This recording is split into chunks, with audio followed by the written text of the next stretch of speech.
நீங்கள் கேட்டுக்கொண்டிருப்பது நுட்பம் இணைய இதழின் நுட்பம் பாட்காஸ்ட். கவிதையின் தலைப்பு: தொந்தரவுக்குள்ளாகி. ஓட்டம் நிற்பதாக இல்லை.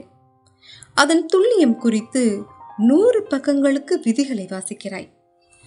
இடறுகின்ற பாதமும் நகைக்கின்ற பாதையும் தொடர்ந்து மேவுகின்றன அடிகளை. எனக்கு இந்த விளையாட்டு பிடிக்கவில்லை. நம் சமரசத்தின் எல்லையை அகலப்படுத்திட அழைத்திருந்தேன். உள்ளங்கையளவே ஆன போன்சாய் மேஜை ஒன்றை எடுத்துக்கொண்டு வருகிறாய். என் காகிதங்களின் மீது கிளை விரித்து வைத்து அதில் அமர்ந்து கொண்டு மோவாயை தடவியபடி மீண்டும் விதிகள் குறித்து அளவலாவுகிறாய். இதற்காகவா காலையில் வந்து காலிங் வெள்ளை அளித்தினாய்? ஒரு தேநீர் பருகும் இடைவெளிக்குள் பரஸ்பரம் அவையும் வார்த்தைகளிலிருந்து பிரிந்து அலைகின்ற இளஞ்சூட்டு புகைக்குள்ளே வெந்து நுதியும் இலையின் நிறத்தை வேடிக்கை பார்க்கிறோம். அமைதியாக அமைதியாக பின்னும் அமைதியாக. கவிதையின் தலைப்பு: அது ஒரு வாய்ப்பும் அல்ல. மழைத்துளிகளின் புகார்களை வனத்தின் செழிப்பு நிராகரித்தது.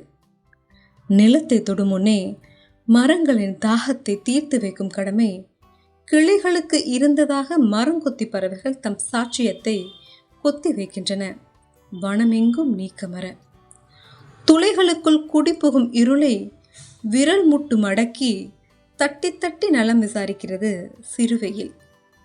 பதிலுக்கு உள்ளிருந்து கொஞ்சமாய் எட்டி வெறிநோக்கிட பிளந்திருக்கும் அழகுகளின் கடுஞ்சிவப்பில் நிறமொழிந்து திரண்டிருந்தன 2 வனத்துளிகள்.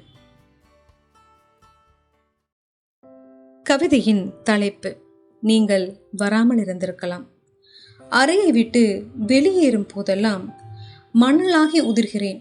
வெவ்வேறு பாதைகளில் வெவ்வேறு காரணங்களால். கானல் நீரில் பரவி காத்திருக்கும் போது எவரோ என் மீது பரவி தாகம் தீராமல் சாகிறார். எந்த ஒரு காரணத்தையோ தொலைத்த நிலையென. பொழுது ஓய்ந்து அறைக்கே மீண்டும் திரும்பும் போதெல்லாம் சுவர் கண்ணாடியின் மீது இரவாகி படர்கிறேன். மறந்திடாமல். பிறகு வேறெவரோ ஒருத்தரின் தூக்கத்திற்கான பள்ளத்தாக்கு சரிவுதோறும் முளைவிடத் தொடங்குகிறேன். இருளின் சல்லி வேர்களை நீளச் செய்து நாளைய வாசல் கதவாக போகும் மரத்தின் அடித்தூரை வளைத்து கொள்ளும் பொருட்டு ஈரமாக மேலும் ஈரமாக. கவிதையின் தலைப்பு: சுழி. கருநீலவானின் நிழற்கோட்டு சித்திர வளைவுகளை நுனி பிடித்து அலைந்து தீர்ந்து போகிறது துவள் மஞ்சள் புள்ளி. பார்க்க பார்க்க இல்லாமலாகிறது அதுவே.